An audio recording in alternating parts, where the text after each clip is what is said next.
Olá! Hoje a gente vai mergulhar fundo no coração do nosso sistema de justiça para desvendar um verdadeiro mistério. Afinal de contas, de onde é que vêm as leis criminais? Vamos seguir as pistas e descobrir as verdadeiras fontes do direito penal. Pois é, parando para pensar, de onde surgem essas leis que definem o que é um crime, quem é que tem esse poder e como é que uma ideia vira uma regra oficial para todo mundo? Essa é a pergunta de US$ 1 milhão que a gente vai responder agora.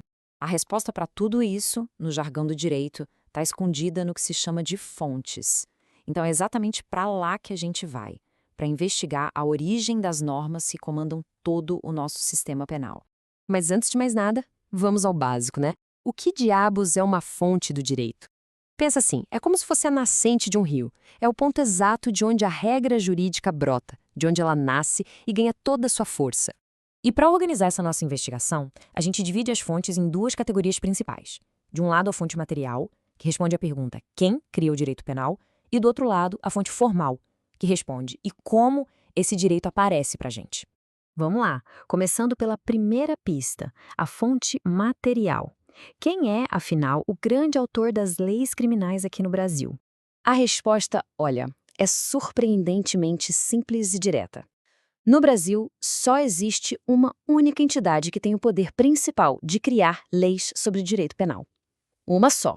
E essa entidade é a União, que age por meio do nosso Congresso Nacional. A base para isso está lá, escritinha no artigo 22 da Constituição. Agora, tem uma exceção, mas é raríssima, viu? Os estados até podem criar leis sobre assuntos penais bem específicos, mas só e somente só se a União autorizar através de uma lei complementar. Beleza, então a gente já sabe quem cria a lei. Agora vamos para a segunda parte do nosso mistério. Como essa lei se manifesta no mundo real. E aqui a gente entra no território da fonte formal. Dentro dessas fontes formais, tem uma que é a mais poderosa de todas, digamos assim. É aquela que realmente pode, na prática, criar um crime do zero e dizer qual vai ser a pena. O nome técnico para ela é fonte formal imediata. E aqui, de novo, a resposta é única e não deixa nenhuma dúvida. A única fonte formal imediata do nosso direito penal é a lei.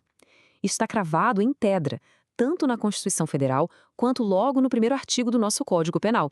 E esse é um dos princípios mais sagrados, mais importantes do direito penal, que é o famoso princípio da legalidade. É uma ideia tão fundamental que vale a pena a gente dar uma boa olhada nela.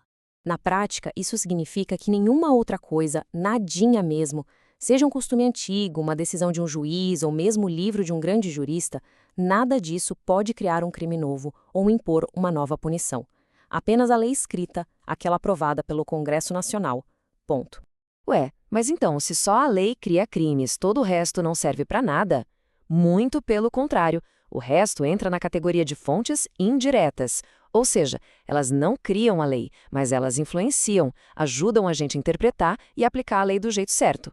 E aqui está a lista das principais. A própria Constituição, claro, os tratados internacionais, as decisões repetidas dos tribunais, que a gente chama de jurisprudência, atos do governo e a doutrina, que está ali com um pontinho de interrogação. Já vamos entender o porquê dessa dúvida.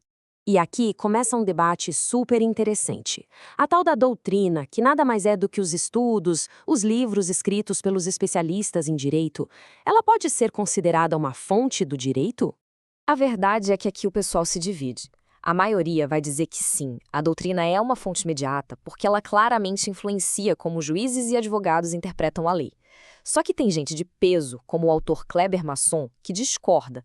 Ele argumenta que como um livro não tem força para obrigar ninguém a nada, ele não pode ser considerado uma fonte. O argumento dele é bem forte, na verdade. Ele diz que num país democrático onde todo mundo tem liberdade de expressão, qualquer pessoa pode escrever um livro defendendo qualquer ideia. Então seria temerário, ou seja, muito perigoso, dar a um texto acadêmico o status de fonte do direito. E esse exemplo aqui deixa tudo mais claro. Imagina só um livro que defende a pena de morte no Brasil, algo que a nossa Constituição proíbe. Seria simplesmente impensável que um juiz usasse esse livro como uma fonte para interpretar o nosso sistema de justiça. Bom, vamos agora para a nossa última pista. Os costumes. Sabe, aquelas práticas que todo mundo faz há tanto tempo que parecem lei, será que no direito penal elas têm essa força toda?